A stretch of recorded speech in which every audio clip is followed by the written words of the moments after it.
Coming up on today's show, E3 2023 is happening. We finally got a look at HBO's The Last of Us, and Xbox has launched Project Amplify.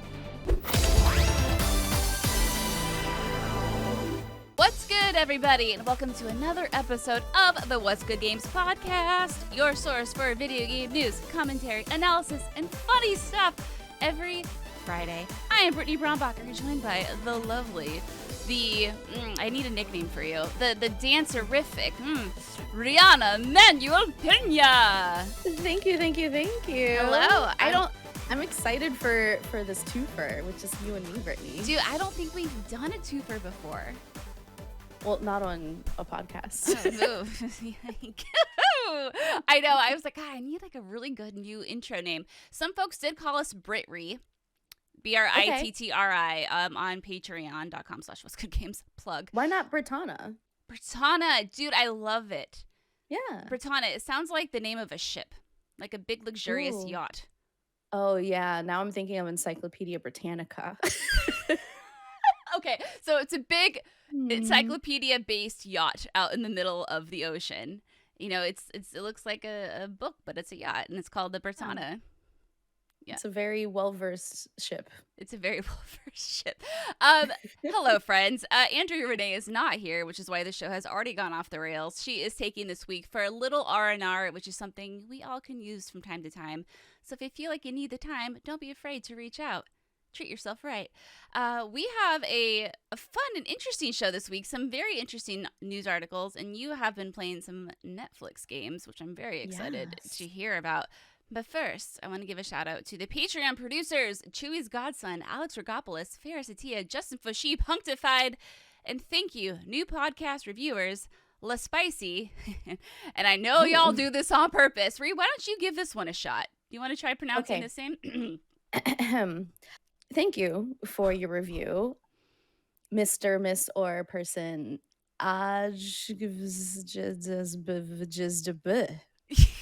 Here you go. You know, I was actually able to follow along with you. You did a really, I was like, okay, she got the at the end. She's done.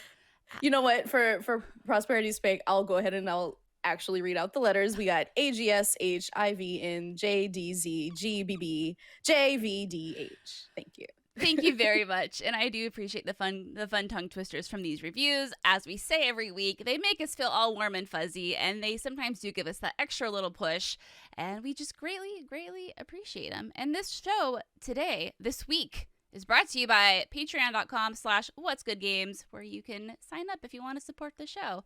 And if you can't, that's okay. Leave us a review. We appreciate all of your support. But let's talk about the news here, because we got hit with a big old, a big old slab of E3 meat this week, Ree. Yeah, that big old news announcement sausage. So, E3 2023, it is coming back after 3 years in the dark. This comes from gamesindustrybiz. This week, E3 team is sending its plan for the show. Oh yeah, and real quick, I just want to preface before you start reading this. Everyone listening, this first two paragraphs is written from the first person perspective of the author. So if it sounds like Ree is talking on behalf of herself, she's not. Just want to throw that out there, and then it gets into the meat. But it didn't make sense if I cut this part out of the article. So as you were, my friend. Thank you. So to quote the author, I quipped last time that this deck would inevitably get leaked, and so I thought, why not leak it ourselves if that's even possible? Now, to be candid, this isn't everything. It's not even most of it. The E3 team is still being built, and there is a lot more to come, but this is what we've got so far, and let's start with the facts. The E3 physical event will take place from Tuesday, June 13th through Friday, June 16th at the Los Angeles Convention Center. It is a business and consumer show. The first 2 days are only for business. The third day is business/consumer day, while the fourth is purely for consumers. The team had set themselves quite a few lofty goals with E3, as you may remember, but the three core objectives are: make a better business event where it's easier to connect, meet, and conduct interviews. Hallelujah. Make a better consumer event where there are things for fans to actually do. And partner, support, and be friends with everyone announcing games in and around E3, irrespective of whether they're actually in the convention center. So it goes on to describe a little bit more of like what E3 used to be and how that has affected sort of the plan going forward. And so, Brittany, I know you've been to many at E3, and in more recent years, there's been some tension as they've opened up the convention to consumers. What are your thoughts on this new direction they're going with these three core pillars? Yeah, I think this is great. It's hard because I've always wanted to open the doors to E3 to consumers because not only for consumers, folks who never don't have any aspirations to be in the video game industry, but getting into E3, and I mean, I don't know how it is now because there hasn't been a physical event in a couple of years. It was never really an easy thing to do, especially as the later years went on. And I think that's such an awesome opportunity for people who want to get into this industry to be able to go to E3 and kind of get that experience and get that coverage and talk about these games that are only featured and or saved for such a huge event like E3. So obviously, though, with that, you have a lot more crowding, and E3 is a different beast in itself. We love PAX, obviously, but that is definitely a much more consumer-focused event. In E3, while it is a lot of fun because it's video games and it's so hyped, it's a lot of business. A lot of business takes place there. A lot of deals get made at E3, right? For a lot of folks, that can make or break your entire career, or your game, or your project, or whatever. So it's hard when you do have a super crowded convention hall and you can't get to and from to where you need to go, or if there's some sort of roadblock, and it complicates stuff. So I think this right now, I mean, I can't think of a better way to manage this. So I mean, to start, I'm sure, there will be more efficient choices made down the road, better optimized, but I think this is a lovely, lovely start, and it makes me happy that everybody, as of right now, can enjoy E3. What do you think, Ri? Yeah. I think it's great. And what's really impressive and exciting for me personally is to see Repop coming along to Yes. help manage the back end of this event. Repop, famously known for running all of the super fun fan events that we do with like such as PAX. And I think that experience is going to be so crucial in making this a hybrid event because as you and I both know, and we've talked about on the show many times, those business conversations really do need a proper place and time to happen to keep moving things forward, right? Both for the game's editorial industry and journalists and people who are adjacent to it, like we are, and then also for people who are straight up making games, publishers and developers, and even hardware manufacturers, to have a place where they can go and talk freely at a stand up bar or in front of Mm. a booth or something and just like casually discuss what they have coming up and how they can combine forces for any plans moving forward is just so powerful, and there's really no way to replicate that outside of being in person in a safe and controlled environment, and that's a lot more feasible without thousands and thousands and thousands of people around who are listening in, right? So Yeah. it's good that they're doing that separation, but then also giving the opportunity, as you mentioned, for people who are coming up in the space and who want to be content creators, who want to be developers, to have an opportunity to rub elbows with those same people.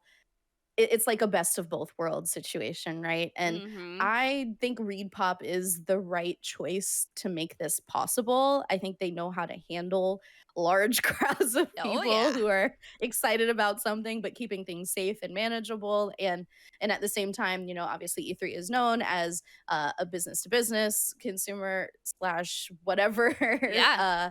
type of convention more recently, but originally it was, an absolutely inside networking industry event. So I'm glad that they're keeping the spirit of that for sure, because that is a really important piece that I didn't want them to miss. Yeah. But we have a specific feedback here from somebody who asked a question, right? Yeah, we do from Nova. Hi, Britt Ri. There's the name. With the Hey. news of E3 coming back, them having separate times for press and the general public seems like a great idea. Looking at the schedule, do you think they gave enough time for the press to be able to cover things, or do you think some of the work is still going to bleed into the general disaster days? It's a Thanks good for all of nickname. your work, ladies. Yeah, I mean, there's no way to cover E3 in 2 days. You can have let me clarify. It depends on how you want to cover E3. If you're going to cover it like how I used to cover it back when I first started going to E3 in like 2010, it was appointments from morning until night. Like you just go, and you wear yourself out, and then you're just a shriveled husk by the end of the day. But you could do that for all of those days, and you still won't see a fraction of what E3 has to offer. So, yeah, I mean, like, there's no way. It's like, I think, when we go to E3, we may or may not have our hotels booked already. I'm very excited. I think we're definitely gonna, as you call it, bleed into the general disaster days. But I think it's a little harsh, Nova. Just a little harsh. But yeah, I think this is the way to do it. And unless you want to give us two full luxury weeks at E3, but then the whole industry would collapse probably. Just send everyone to like Punta Cana or something. Yeah. And going back, what I like about what they're doing here with these these two areas is it sounds like the one half of the convention center is just going to be like much quieter, probably more calmer booths, networking areas, and then the other half will be the quote spectacular E3 that you're used to. And I think that's really important, and I think that also kind of lends itself to the point I was trying to make earlier. When you're trying to have those really important business meetings or networking or talk to a developer about their game or whatnot, and you have all those really loud flashing lights and the loud sounds and booms and audience cheers and woots and hollers, while the energy is really awesome, it can make it really difficult to actually have that conversation there, which is why you're generally like, okay, let's go to the Jada Marriott and like grab a drink. But it sounds like, yeah, like this other half of the convention center will be made specifically quieter, where maybe the booths won't have like those. It'd be more like what I imagine what a preview event looks like, where right now, it's just kind of an open area with just like, several TVs and controllers and dev and PR on standby, which sounds great. And I'm happy that it sounds like everyone can kind of enjoy E3 now. There is some interesting stuff in here that gamesindustry.biz has. I don't want to say leaked because maybe it's a leak like they said, but the stuff does get kind of interesting. So business folks now will receive data, insight, interviews, and analysis direct to their inboxes and in print before, during, and after the show. And when it comes to fans, E3 will invite consumers into their halls on Thursday and Friday. We talked about this, but then they go on to say the show will be more accessible for indies and indie publishers to showcase titles in the concourse hall, which will also be open to gamers. And the team is planning elements outside the LACC, plus numerous game presentations that fans can watch in person or online during those final 2 days. During the week of E3, some game companies will want to showcase in different spaces and at different times. We've seen this with a lot of major companies. E3 will officially partner with them with as many of these other events as they will have, and for free. Let me read that again. E3 will officially partner with as many of these other events as will have it, and for free. There we go. And those who aren't joining officially, it will still support the games and companies within those shows too. Which is so great, because now it's not like this competition, right? Like E3 versus like EA Play, or E3 versus Xbox, or whatever you want to call it. I love this idea of just kind of bringing everyone together and making it one as unified as you can get it week. Where they all kind of work together and the pieces all complement each other. And then this is really neat too. So E3 will do this to the editorial we mentioned earlier. The features, articles, insights, and reports will cover everything going on that week, including before the show and after. You could be showcasing at the PC Gamer Show or Summer Games Fest, and E3 and Game Informer will still want to hear from you and talk about what you're doing. Attendees to these events can access this editorial for free too, and then they go on to talk about a meeting app where you can, if you consent, you can be a part of this app where people can find you and request meetings with you, blah, blah. This is great. That they're increasing access for people, Yeah. right? And in as many ways as possible. And it's interesting that they mentioned specifically Summer Games Fest, because as we all know, Summer Games Fest has been sort of the de facto E3, at least virtual conference for a lot of people for a couple years now. Yeah. So it makes sense to play friendly with the people who have been holding it down while you were gone. Doesn't really bode well to make immediately enemies with Keely's shows, but No. it's encouraging. It's encouraging that they're looking for a way to bring all of this stuff together, all of these disparate things, your Ubisoft Forwards, your Nintendo Directs, your Xbox showcases, your EA Plays, and like giving you a hub, like where you can make sure you've caught up on everything. And making an app is a very straightforward way to do that. Not everybody has access to an app, but it's a lot better than just searching everything on the internet every week like we do. Yeah, and it's cool that E3 attendees will be able to find you in the app and schedule meetings with you if you're exhibiting in the car park, thinking about like Devolver there. Yeah, I'm agree. Like I think this is just really cool. It's definitely a step in the right direction, and it's the sort of thing where they do have a lot of experience with PAX, but E3 again is like this whole another beast, this old like different almost culture and vibe, if you will. So I fully expect there will be more optimizations made going forward, but for now I'm really excited for E3 to come back. This is, I don't know, it's like Christmas all over again for me. I'm just Now, Brie, have you been to an E3? I've been to one E3. Okay. So the one and only E3 I've been to was in 2015 Ooh. when I was just a fresh young pup in the industry working at the Xbox team. And I went as both a fan and as somebody who was on the dev side, right? So Mm-hmm. I stood in line for some things and then I had access to others. So it was very mixed experience. And I imagine it's not much different from what these quote unquote disaster days are going to look like. Oh, God. Cutainment. Remember the cutainment stuff that we've been Oh, talking about? yeah. I want to know, what is this cutainment? I want to know, but we will find out. Oh, it's going to be good. Oh, it's going to be so good. All right, enough about an event that's like 9 months from now. I want to be sure. Let's talk about The Last of Us. Oh, so we finally got a teaser trailer for HBO's The Last of Us as part of The Last of Us Day. And if you're wondering, what the hell is The Last of Us Day? Well, I also wondered, what the hell is The Last of Us Day? But through PlayStation, this is what they've said. Quote, in the world of The Last of Us, September 26th marks the day the cordyceps fungus hit critical mass. It is known as Outbreak Day. Since 2013, Naughty Dog has used Outbreak Day to celebrate our incredible community by releasing new and exclusive items, content, and special promotions.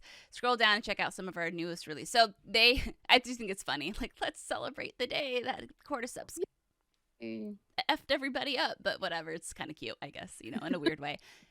So they released a whole bunch of new GIFs that are based off of some of the most popular memes out there. There's a new wallpaper that's nice and fancy and a photo mode community album. And that's all well and great. But the highlight for sure was the Last of Us trailer. Ri, did you watch it? I absolutely watched it. I watched it 4 times. Oh, 4 times. Okay. What are your opinions after watching it for 4 times? Early opinions are I like the casting. Me I too. like the tone that they're setting. I caught Storm Reed, who's one of my favorite actresses, in one of the scenes in a carousel. I won't get into what that means in case people haven't been aware of spoilers for the story. And I'm really excited for honestly the different perspective it's going to offer us, right? Like obviously we know lots of Joel and Ellie's experiences from The Last of Us Part 1 and Part 2. Yeah, again, not trying to get into too many spoilers because at this point it's fresh for a lot of people. Yeah.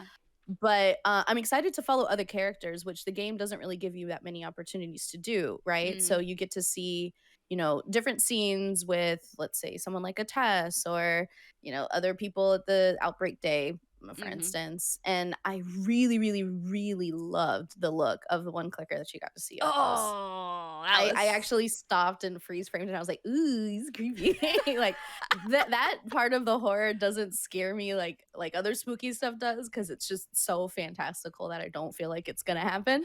So it doesn't scare me so much as like a Paranormal Activity would. But I really, really like this and I'm actually excited to watch it. Oh, yeah, I'm with you. I also watched it maybe 3 times. I'm not as cool as you, Ari. But yeah, I mean, again, keeping it as spoiler free as possible, which is, I want to run a Twitter poll and see how many people are planning on watching HBO's The Last of Us, but who haven't played the game.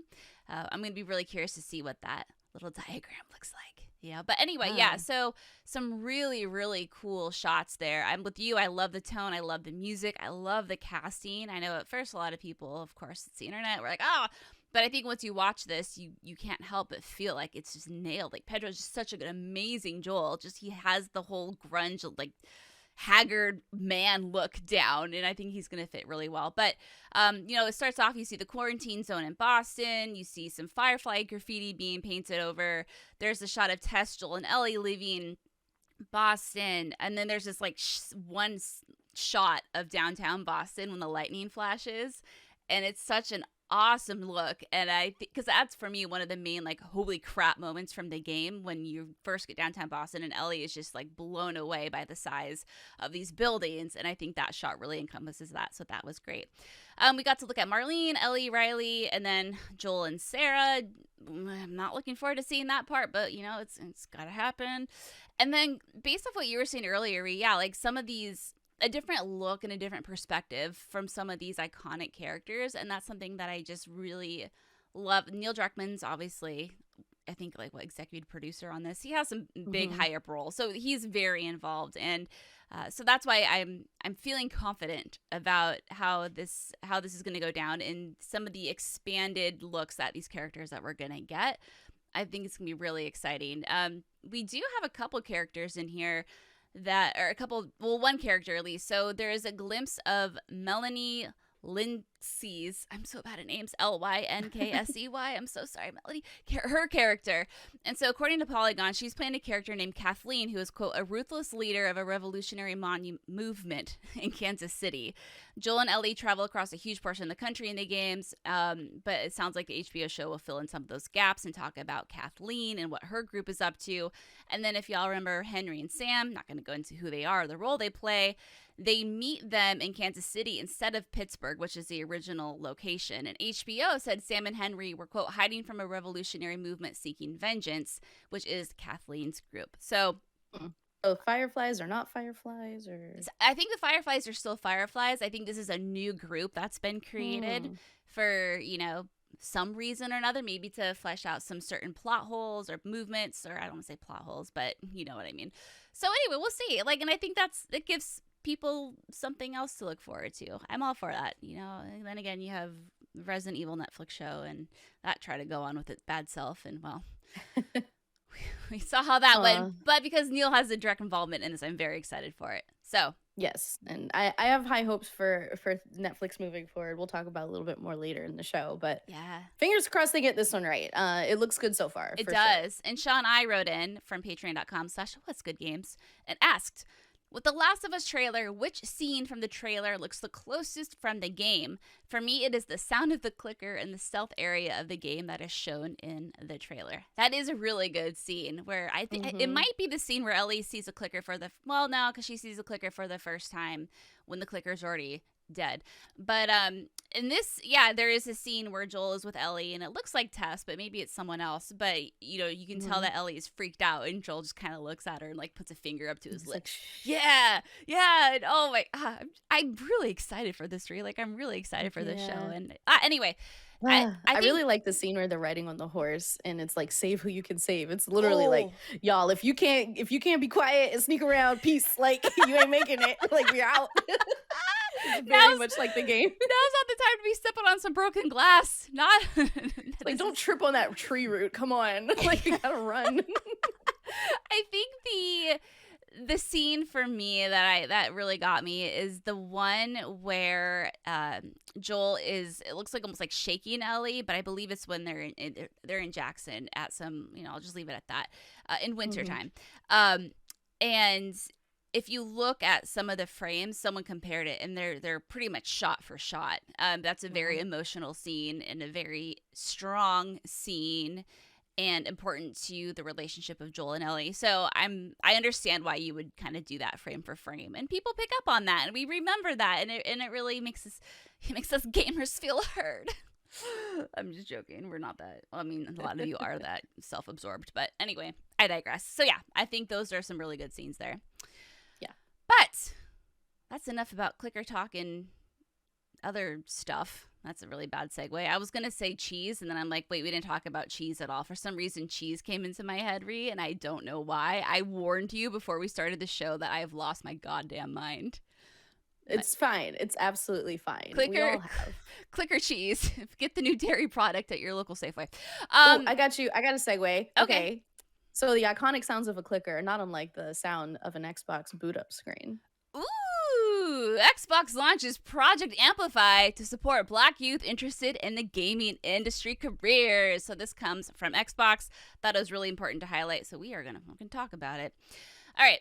A recent survey from HBCU Connect, historically Black colleges and universities is what that stands for, commissioned by Microsoft, determined that out of 200 respondents, approximately 95% of college students and alumni from HBCUs across the country share that they have interest in a career in the gaming industry, with 34% of respondents stating that they were specifically interested in program management roles, 24% interested in engineering roles, and 18% interested in gaming development roles. This week marks National Historically Black Colleges and Universities Week in the United States. Gaming is a leading form of entertainment, but today only 2% of professionals, 2% in the video game industry, are Black, compared with 13% of the US population. In partnership with members of the Black communities at Xbox, Xbox is looking to uplevel that statistic and close this gap by promoting pipelines for Black people and youth across the gaming industry. Introducing Project Amplify, a video series that aims to magnify Black voices within Xbox to inspire, educate, and motivate youth across the U.S. to aspire towards careers in the gaming industry through real-life storytelling from Black leaders and employees across the Xbox ecosystem. Project Amplify features 14 Black employees from across Xbox as they each share advice, insights into their current roles, and highlights from their time within the gaming industry. This video series is meant to educate youth on the diversity of roles within the gaming industry while highlighting some of the Black people who are working in these roles daily.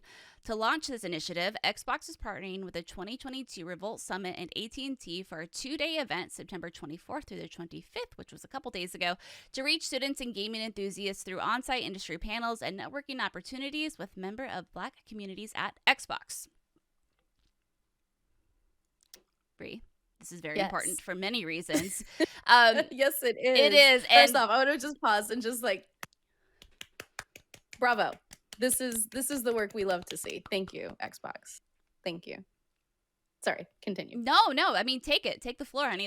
I want to hear, obviously, what you think about this. Yeah. So in case you are not watching on youtube.com/whatsgoodgames, that was Brittany and I giving a round of applause. Not anything else. And this is really incredible. I am a huge proponent for diversity, equity, inclusion in the video game space. Obviously, it's something that I speak a lot about. And there are many different ways to increase representation and retention for Blacks in the gaming industry, because a lot of times people are interested, as Brittany talked about in the beginning of that quote. There's an overwhelming amount of interest, right? Like, a lot of people love games. A lot of people have grown up with them. They play with them all the time. Their parents love them. Like, everybody is into this stuff, right? Like, it's fun. It builds communities. It's a really great place. That's why we're all here. And for there to only be 2%, when that is more than 10% less of the overall population, is clearly a systemic issue. And the only way to address systemic issues is to change the system. And that begins with showing people that they can. And so we're at ground zero, right? We're at the base level of impacting the space and being that change and showing people that they can do it because someone else is already there doing it is step one. And I know that this work is continuing in lots of other spaces as well, but it is so, so brilliant to see Xbox taking a step forward in this way, AT&T getting involved for this to be happening at HBCUs, which I did not go to a historic Black college or university, but my sister did. And I know that they are so invested in building a network for their graduates and alumni that this is the kind of partnership that can truly impact change. And I am so proud of Blacks at Xbox for pulling this together. I love y'all, and I'm just really happy to see this coming to light and for people to be celebrating it at the same time. This is wonderful to see, and obviously, I'm as white as they come, but I think it's really great that you mentioned systemic, because I think a lot of folks who haven't done their own research and try to learn what does systemic mean, what is systemic racism, how far back does it date, and this is something that I've been trying to do a lot of work on and educate myself, because when you're privileged, you don't hear about that, you don't know how it impacts you, it's not a part of your life. And it's really unfortunate that so many folks are just so unaware of why something that's systemic can impact something. And then because you have the privilege, you've never seen it, you don't understand why something like Project Amplify is needed. And that's why I'm so happy, Brie, you just nailed that. And I think this is just wonderful. And again, as a woman in the industry, obviously, I see a lot of, I never thought I could get into games, but then I saw someone who looked like me. It's just all about representation and someone who looks like you getting in front of a camera and making themselves known, and that can have a huge impact. But not everyone has that equal opportunity to do that, right? And so, again, just from my perspective, I think this is wonderful and lovely, and hopefully we'll see more of this because it's needed. 2% is far Absolutely. too low. What the hell?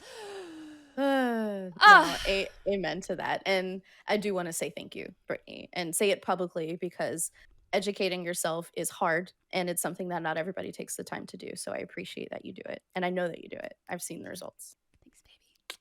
I love you. I love you. I would say now is when we talk about it in case you missed it, but honestly, there hasn't been a heck of a lot going on. You know what I mean? I mean, there's like some, Marvel news with some Deadpool and Wolverine, but what? See, I'm not aware of this. Do you want to talk about it? yeah, I'll give it really quickly because Yeah, you girl, really give should it just quick. go watch Ryan Reynolds' Twitter video post from today. Today is the 27th, if you're not aware that we're recording. Yeah, there is a new video from Ryan and Okay. featuring a good friend of his, and I'll just leave it at that. It has to do with an upcoming Marvel movie. So Oh, that's exciting if you're into that. And I will give the disclaimer. She's not on the show, but Andrea Renee Drake, another co-host of this podcast, is in fact cohabitating with and married to an employee at Disney. But obviously that has nothing to do with our fandom of Marvel. like for a minute, I was like, oh my God, is Andrea in this video? I was like, that would be so sick. I was like, my God. Why didn't the bitch tell me? What the hell? I was going to be so upset. Could you imagine if she just popped up in the back? Oh my God. She'd be like, hey, husband works for Disney, take a shot. Oh my God, I would pass away. Yeah, no. It would be quite. But no, like, honestly, real talk, I've been checking, and we're recording this, by the way, on a Tuesday. So news is very light as of right now. So apologies, but, we'll try to make up for it in our hands-on section. We'll try to milk it for all we can. Milk it like a fat udder on a cow. Yeah, nice and engorged. I'm so sorry. No, I love it. A nice engorged it's been a udder. long day. Oh, girl, it has been a day. On that note, we're going to take a short break. And when we come back, we're going to talk about Ri's hands-on with some Netflix shenanigans, My Time with Star Ocean, The Divine Force, and more.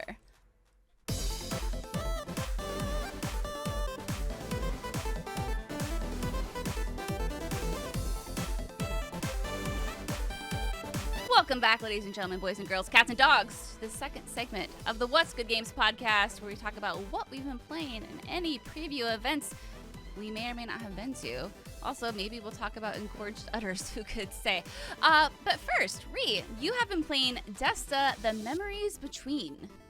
I have. So I have been given the privilege of previewing Desta, The Memories Between. Thank you so much to the team behind Netflix Games. I'll talk about them a little bit more in a second. But first, let's get into Desta, because Andrea and I awarded Desta, The Memories Between at the Indie Arena booth at Gamescom this year. And it is so deserving. Now that I've finally gotten my grubby little fingers on it, I can absolutely say it holds up. I'm really excited for everybody to play this and to tell you about it. So Desta, The Memories Between is a mobile game. And I will explain a little bit more about that again when I talk more about Netflix games. But I've been playing on my Android it's a Samsung S21 Plus. It has been clear that it is on Android OS, like the current OS. So if you have any Android device, it could work. So it could work on, maybe you have a fancy tablet or something like that. You can absolutely play it there. On my screen, I'll show you how big it is compared to my hand.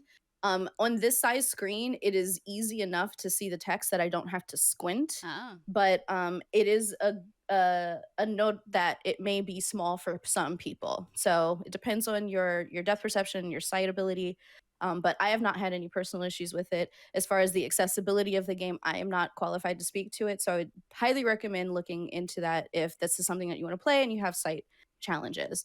But the positives of the game. Soundtrack, oh my gosh, it is so chill. It's like this groovy, ethereal, like hip hop sort of space. I literally had my headphones in because it recommends when you start up the game to play with headphones in. And I put it down to like send an email because I was playing sitting here at my desk. And it was maybe a good like 10, 15 minutes before I realized I was listening to the game soundtrack and not just my normal, I'm chilling out, lo-fi hip hop girl stuff. It's that good. It is super good. I cannot wait for the soundtrack to come out on Spotify. I hope they do that soon. Because it is incredibly good. As I said, I played on my Samsung, and it's all touch controls. So you're clicking on your character, you're clicking on you're clicking to throw balls, which I'll get into in a second. And then you're also clicking to like progress dialogue because it has lots of elements of dialogue in it. You know, you see your character pop up in a little text bubble, and then the other character in their text bubble, you know, all of that good stuff. So the type of game it is, it's sort of like it's got XCOM elements, so there's definitely some, you know, turn-based strategy stuff. There's like some team mechanics where, you know, you're managing the different abilities of your team members and like positioning from them and like their, you know, the different ways that they can affect the game that are different from your character. And then you're also facing off against enemy that have similar move sets, but then you're also throwing a ball at them in order to try to like hit them, which is the way that you defeat them, you know, like taking out their hit points with this ball. Okay. You can pass the ball between characters. And there's some RPG elements where you're upgrading your abilities and your team's abilities as you progress. But then there's also some roguelike elements because every time you fail, if you get hit too many times, you wake up from the dream world where you're playing the game. So Oh. it's kind of complicated because I described it poorly, No, but no. No, I love it. it's really Yeah, okay. straightforward once you get into it. Sorry, go ahead. No, no, I'm just trying. Yeah, you described it well. I think it's just interesting because I love it when you get a mechanic or a setting that's just unfamiliar. So it's not like you can just like, oh, this is an action RPG. Mhm. So you have a ball, and the ball is the only thing that can deal damage. Yes. Okay, and do the enemies also throw balls at you? They do. Okay. So imagine you're like at, let's say, a playground, and Okay. there's some obstructions. There's a swing set, there's a gate, there's a fence, a trash can, whatever. You and maybe, let's say, another teammate are positioned randomly to start the match, quote unquote, the match. And then an enemy and another enemy are also positioned randomly to start the match. And there's maybe like 4 balls on the ground. So you have to take one of your 2 action moves to either move and pick up a ball and throw it, or move, you're not all the way to the ball yet, move again to pick up the ball. Ah. Or you could move to the ball and then throw it to your teammate, and then they could move and then throw at the enemy. So you have different combinations, and you and your teammates can move in any order you like, which is really part of like sort of like the puzzling of the strategy. And the same goes for your opponents. Some opponents can hit you without a ball, some of them have to have a ball in their hands in order to throw it at you. Okay. And you can ricochet balls off of things. So if you're good enough, if you're skilled enough, you can throw a ball at an enemy and catch it as it bounces off of them and then throw again Oh. immediately. So there's lots of, you know, twitch skills involved, lots of aiming, lots of, you know, English and pool terms and angles and stuff. It's a lot of fun. And what's really, really cool is that as you progress through these dreams, these levels, you are meeting characters from Desta's past. So Desta is returning home after the death of their father and reconnecting, or at least preparing to reconnect with people that Desta has left behind.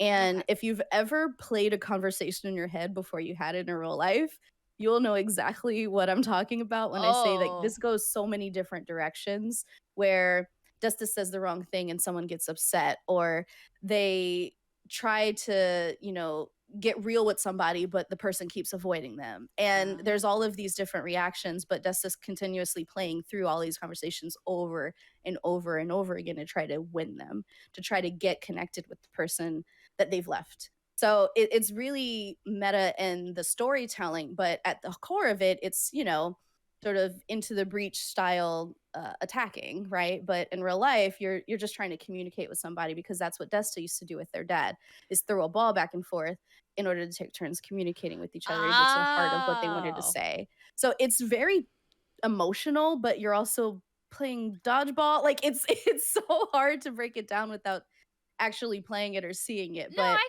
I've can only get played with through it. the first 2 chapters and I'm already like locked in with these characters, and I want to meet the rest of Mm. Desta's friends and past, you know, relationships, because I've only met 2, well, 2.5 so far. I haven't beat the third one. And I want to know more. I want to know more about the people in their life and the places that they've been and what they've left behind and what they're returning to. So can you fail conversations? You can, and when you fail, you wake up. So that is one minor inconvenience that I've had with it so far, is that whenever you fail, quote unquote, you get hit enough times with the ball that your hit points are depleted, you wake up. And the Desta waking up animation so far, again, I'm only through the first 2 chapters, and I don't know how many there are. It's always the same, and there is a certain amount of time that you have to wait for Desta to go back to sleep because there's, a scene that plays out, and Oh. it gets a little repetitive if you're failing a lot, which I did for a while until I got the hang of it. And that was a little frustrating. But I do really enjoy the fact that when you get back into the game, you feel like you have better awareness of what you need to do, and you almost always have a plan on how to do it better. Oh, okay. And that progression is really sort of based on how quickly you will learn the game mechanics versus how difficult the game is. Okay, this is really interesting. Definitely sounds like something I haven't really played before. Kind of sounds like a bunch of Mhm. different games mashed maybe into one in a sense, which is Yeah. really cool. And I love that Netflix is making something like this. Yeah, so to talk a little bit more about Netflix, because I watched their more recent To Doom video. Hmm. I believe it was live, but I watched a recap of it. They talked a lot about their new games initiative. So this is from help.netflix.com, their Netflix games information. So right now they have 25 exclusive mobile games. So that means that this Wow. game is on mobile exclusively with Netflix. There are plans for it to come to other platforms later, but they don't have any specifics on if it's coming to any other mobile platforms. But what you get with the Netflix games whole outfit is that it's included with your Netflix membership. Okay. There's these 25 exclusive mobile games. I think that Kentucky Route Zero is one. They have this one. So there's some good bangers in there that have been adapted to mobile. They work on Android phones and tablets, iPhone, iPad, and iTouch. And they can be downloaded on your device at any point. So you could download this as soon as it's released. Release date, I believe, is, I'll find it, October something. I'll figure that out in just a second. But requirements to play is literally just like an internet connection to download it, enough storage space on your device, which may be an issue for some people, and the active Netflix subscription. So it's all cloud based. If you're running Android 8.0 or later, or iPhone 15 or later, you should be good to go, which is most people's phones. And it runs that through everything through the cloud saves. All the Netflix games have a maturity rating that match what your Netflix setup is. So if you have parental controls on your Netflix account, it will apply to your Netflix games. Keep that in mind. If you're signing on for a kid or somebody younger in the household who's on restricted access, Mm. that might affect which games they can download. But yeah, it's pretty interesting that they're getting into this publishing space because I think Oxenfree is another one where like Mm-hmm. there's a lot of really great games out there that most people who aren't into games will just have no awareness of. And I have many thoughts about how Netflix runs business, but what I'm really excited about is that they're bringing more games to more people, right? Right. And if you're sitting on your couch and you see an ad for like, oh, you can play this game on your phone, it's a lot like the show you're watching, Stranger Things. You like time travel and spooky stuff and kids, try Oxenfree. That's really cool, right? Like that's a compelling story to tell. So I'm very hopeful to see more games coming to Netflix games and for them to expand this offering, and we'll see if they hold on to exclusivity as their angle or if they sort of open it up to games that are on other platforms as well, because in the end, all I want is more gamers out in the world. So this is really cool to see. Yeah, I've been doing some Googling behind the scenes while you've been talking about all of this. And I'm on the Yes. struggle bus to find a release date. It looks like some folks say the 26th, some say the 27th. But I'm on Steam right now, and it looks like it's coming to Steam, but it just says coming soon. So Yeah, whatever. let me pull what I have from the actual people who sent it to You me. know, So all the PR folks, bless you. You send us all these amazing things, and we're like, oh yeah, I guess that would be helpful. I do it all the time. It's fine. appreciate it. So from us too, let's see, Desta Memories Between. It will be launching in the Netflix mobile app on da-da-da-da-da. No, it doesn't say, but it will be coming to Steam and Nintendo Switch in the coming months. So probably holiday time frame, Yeah, and and then other platforms whenever they I can. think that's really smart to release it on Switch and Steam and other platforms. It's that hard thing of, and even I do this when I hear Netflix games, I just instantly like, bleh, I don't want your Stranger Things video games. I mean, I have nothing against Stranger Things. I've actually never seen an episode of Stranger Things, so I'm not one who can criticize it. But it's kind of it's that knee jerk reaction that I think a lot of us have of, this is just a cash grab. This isn't an actual like game with heart and soul put into it. You know, it's a lot of Bobs at the top or whoever the executive is that's cracking the whip. So no, I think it's really important and good that you're talking about this and that you're giving us your thoughts on it, because it's definitely changed my perspective on the types of games that I might be able to see on the Netflix gaming app. And I think that's really important. And I don't think Netflix is going away from the gaming scene anytime soon. They just announced a new internal game studio in Finland, actually, not that long ago. Finland, a couple days back, maybe it was. But either way, cool. I mean, that's awesome. Yeah. So I'm hopeful, like I said, for Netflix games. Hoping that it leads to more people normalizing gaming and making it a part of everybody's life. And yes. Everybody should check out Desta once it's available, either on Netflix on mobile or on Steam or Nintendo Switch, whatever is your platform of choice. It is a very incredible experience so far, and I can't wait to see where they go with it, and everybody should give it a try because it's very different, and there's something there for everyone. It's so important to support games that are different. That's been my kind of like shtick for the past like year or so. Games that make you feel things. It's good. What have you been playing, Britt? What have you been feeling Lord. lately? Yeah, so I'm kind of in this weird like mood where I want to wrap up games that I never finished, and I don't know why. I think I have so many games that are at like that 70% mark, you know, that I'm just like, I need to finish. It's just before I start anything else. So I went back and finished Nobody Saves the World with Jason. This is an awesome indie game, and they just released Frozen Hearth DLC, which gives you 2 new forms and a fun little like gauntlet of challenges. So if you haven't played Nobody Saves the World, I've talked about it before, but it's this adorable roguelite. And it's co-op, and you don't have to play co-op, but I choose to. Split screen and online. It's on Switch. We were playing on Xbox, and it is one of my favorite games that I've played in a long time. Favorite co-op games. And what's so charming about it is you have this big overworld, and you play as this story that happens, and you're this little like character named Nobody, and you're this epic weakling. But what your shtick is that you earn a new form, so you can play as a horse, or you can work your way up and become a necromancer, or a bee, or a slug, or a ghost, or a mermaid, or an egg. Like each character, each form has its own moves, but what you can do, and its own, you know, passives and whatnot, what you can do is you can mix and match all these moves from these different forms to create pretty fun builds.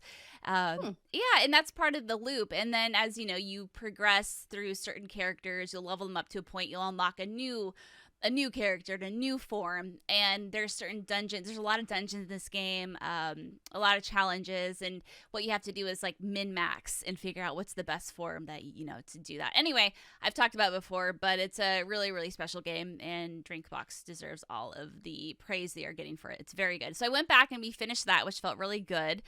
Then we just went back and hopped into to Saints Row again, because I think I left. Maybe we have I don't know how many missions left. It says 50% on the completion screen, but I think it's the kind of completion screen that incorporates all like optional content into that. I don't think it's 50% campaign completion, but probably overall completion. Anyway, we just reached the point in the game that Danny was talking about when he was on the show. Of course, you're always on the show, you overachiever.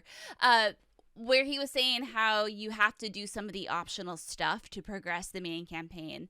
And so on Patreon, when I mentioned that I was playing this, Daniel Hull wrote in and said, "Firstly, let me say I had fun with Saints Row. My question for the group is, how do you feel about open world games roadblocking the story with, quote, optional content? For example, open 84 more criminal ventures before the next story beat. Thank you, ladies. Heart you." And what he's talking about is in Saints Row, you get to a point where, you know, I think I like the story in Saints Row. Haters are going to hate, but I think it's fun and entertaining and dumb. And like, that's what I expected. You know, we've talked about this. But we're at the point now where it's like, hey, this thing that you probably thought was optional, it turns out it's not entirely optional. And you have to do this. You have to do this optional air quote stuff in order to progress the main campaign, which really came at an unfortunate time, because the reason I wanted to come back to this game is I want to see what happens in the story. I want to do the fun campaign stuff, but now I have to do a lot of the side stuff, which I feel like personally, like I'm kind of tapped out. I've enjoyed the side stuff, but it's all pretty repetitive now at this point. I thought I could just say like, cool, I did it and walk away from it. But now I'm kind of being forced to revisit it and do it. So I mean, whatever. Like, the game is still fun, but I'm going to see how much energy it takes. Cause, like, how many driving missions do I have to do to fill this meter? Is it going to get too boring? Because, I mean, I got Elden Ring that's, like, tugging on my panties right now, being like, hey, girl, remember me? We had a lot of Yikes. fun together. You know, you miss me, you miss me. And the answer is yes, I do miss you. But I know Elden Ring is going to take so much more time. So I'm like, knock out Saints Row first. But anyway, Ri, how do you feel about this? When open I world games roadblock the story with optional content. I'm not a huge fan. Yeah. And I appreciate the implementation of achievements for that reason. So Mm. if you are truly looking for, checking off all the boxes, if you're a true completionist, if seeing everything done is really your jam, I love that optional content is there for you to, have something else to play, to collect points or defeat enemies or whatever it is that you need to do. I don't like when games tell you how to enjoy them. I like when Word. games kind of put That's themselves good. out there and like, hey, whatever you like it. If all you want to do in Elden Ring is like play around with your stats, go for it. Like if Yeah. you never want to move past the character creation screen in Cyberpunk, fine. Like I like when games just let you get out of it whatever it is you want to get out of it. That's why I'm such a huge fan of Cult of the Lamb right now, because I'm Mm-hmm. really just vibing with my little still vibing with my villagers, barely going on runs, and the game's like fine, that's whatever. Yeah. I don't like when games force you to play it a certain way, so that's why it's not my favorite mechanic. No, that's totally fair. And I think that's a really good point. I mean, it remains to be seen if this optional stuff will tie in epically to the story in some way, shape, or form. But even if it does, even if it takes me 5 hours from now, it still takes me 5 hours from now. And I have no inkling that that's actually going to be the case. Yeah. So it feels like just kind of cheap padding at that point. I think it's great if you put the fun optional content in the map for people to enjoy it, have fun with it, because it's fun. But, you get to a point where you're like, okay, I've done this enough. I can only do the same mission over and over again so many times with a different setting and, whatever. Okay, so there's Saints Row. So I do plan on trying to finish it. We'll see again how the patience stacks up. Because again, Yeah, Elden Ring. report back. I will. I'm Elden curious Ring to know. is flirting with me. It's I fucking me from across the way. But the other game I want to talk about is last week I talked about Crisis Core Final Fantasy VII Reunion and my time at the Square Enix event. But the other game I also got to spend some time with was Star Ocean: The Divine Force. Now, Ri, I don't know, are you familiar with Star Ocean at all? It's okay. No. Just try to stay awake, and I say that with love because this is definitely a Brit-ass Brit game. It's JRPG all the way. So Okay. you got this. Wait. Check your posture. Yep. Tape your eyelids up. No. I mean, I really love my time with it, so I'm excited to talk about it. So this is an action RPG developed by Tri-Ace, published by Square Enix, coming out October 27th for PS4, PS5, Xbox Series X, S, and Windows. So Star Ocean is interesting because I've never really played a Star Ocean from start to finish. I've dabbled, but I always have had a soft spot in my heart for Star Ocean because it's one of my grandma's favorite series of all time.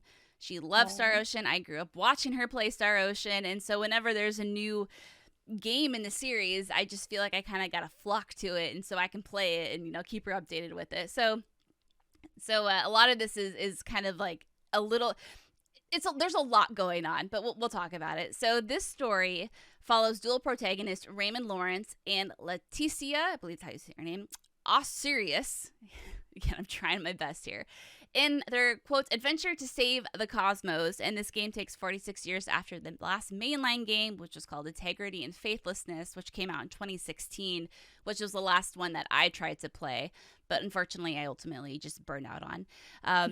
And yeah, the Star Ocean timeline is the thing that I've tried to understand, but I can't. So I'm not even going to pretend to. But what's cool about this, and I was reading about this from some colleagues, is that the dual protagonist thing is neat because this is the first time we've gotten this in a Star Ocean game since like 1999. So if that was a feature you liked in the game that came out that year, cool, you'd be excited about it. It's going to be great. But what I also am really stoked for is that you'll get a different perspective on the story based off of who you play. So you can play as Lawrence. Raymond is his first name, not Lawrence. Raymond or Leticia.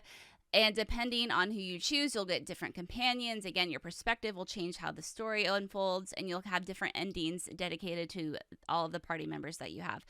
And Lawrence and Raymond, I keep on calling him Lawrence, but his name is Raymond. Raymond and Leticia are very different people just from the time I got in my demo.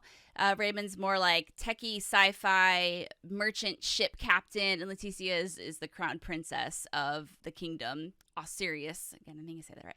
So, very different people, very different backgrounds. And so it's interesting that you can play as either or and kind of get a different perspective. I think that's very interesting because, again, very different people. And so as far as the story goes, essentially you have this federation that usually stands for peace in the galaxy. But now, of course, shit's gone south and they are evil and they are destroying planets. It kind of sounds like a Dragon Ball Z plot. But what do I know? So you have Raymond, who's the captain of a merchant vessel. He's on a standard transport mission when shit goes south. And he is attacked by a member of said federation, who, again, the evil people now. Him and his crewmate get stranded as they have to make an emergency landing on a planet below. He gets separated from his crewmate. He finds that crown princess I mentioned, Leticia, and she's like, yo, I'll help you find your crewmate if you help me save the empire from this evil, or save my kingdom from this evil empire. And he's like, sure. And there you go, ladies and gentlemen. That is the story and the plot of Star Ocean: The Divine Force. That's kind of what I picked up on anyway. Very interesting. Leaves it, open-ended for many, many different angles.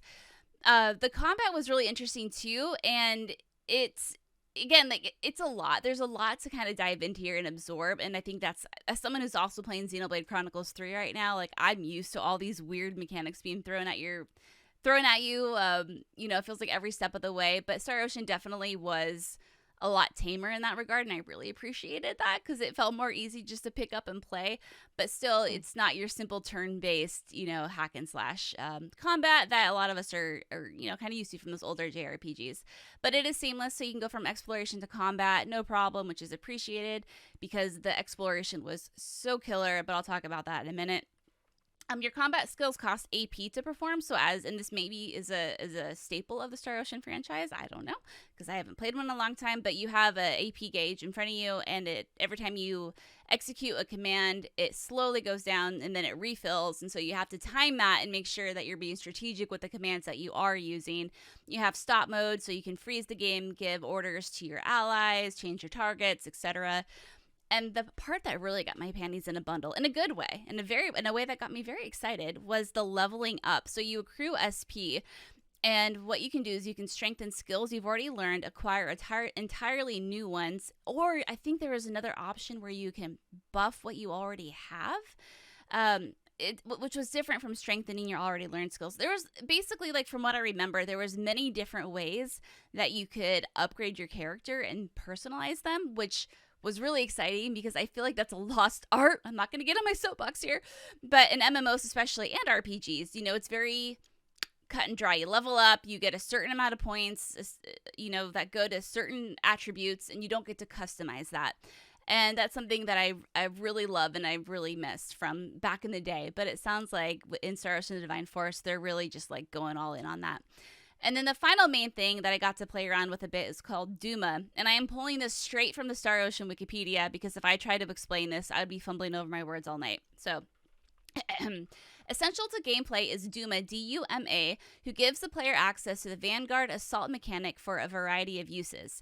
For example, in explorations, it allows all characters to fly to traverse areas and cities or scan areas to find treasure. In battle, by depleting the VA gauge, it allows access to high-speed attacks, shields, blindsides, and aggression radar. And then you can use the Duma to find treasure throughout the world. You can boost it with gems you find throughout the world. Anyway, it's a lot, and I get it. And Ri, you're a fucking trooper, and I love you. But, honestly, like I said at the top of this, going into this, I was like, okay, Star Ocean, something my grandma really loves, therefore I have a soft spot for it. But my expectations weren't, like, super high because of the last one I played. But after playing this demo, I'd say maybe like 30 to 45 minutes I played it, I was hooked on it. I was really surprised. And it's one of the main reasons why I love preview events, because in events like E3 and PAX, is you get to play games that you probably otherwise wouldn't have given too much time to because our attention is being pulled in so many different ways. But actually having the opportunity to sit down and play Star Ocean, man, like, I'm really excited for this. Like, I want to play this. And as I was exploring, just the landscape was really pretty. It felt like you could go almost anywhere you wanted to.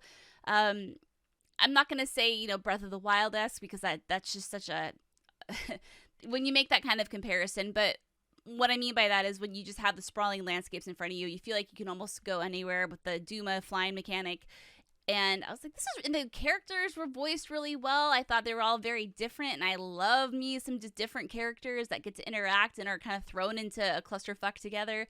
You know, I love seeing like how that's written, how that plays out. So, yeah, I mean, if you've played The Last Star Ocean and it kind of disappointed you, I would say just keep your eye on this one. There is a free demo out right now that you can play that is the full like beginning of the game, and you can give it a shot and see if it looks like something that you might be into. Because, yeah, like after playing it, it changed my mind completely. So, Star Ocean: The Divine Forest, October 27th. It's going to be a Brit-ass Brit game, and I'm so excited for it. I'm excited for your excitement. Thanks, Ri. I'll make sure I'll keep you posted on all the husbandos that I inevitably come across. Yes, please. I Please absolutely will.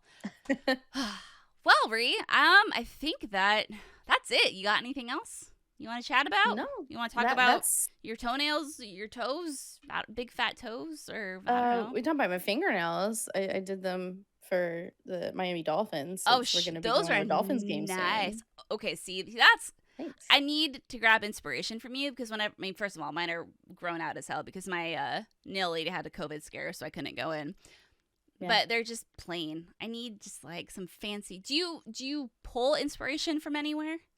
I do. I look on like Pinterest, and I actually watch like 3-hour-long nail design compilations to come up with ideas sometimes.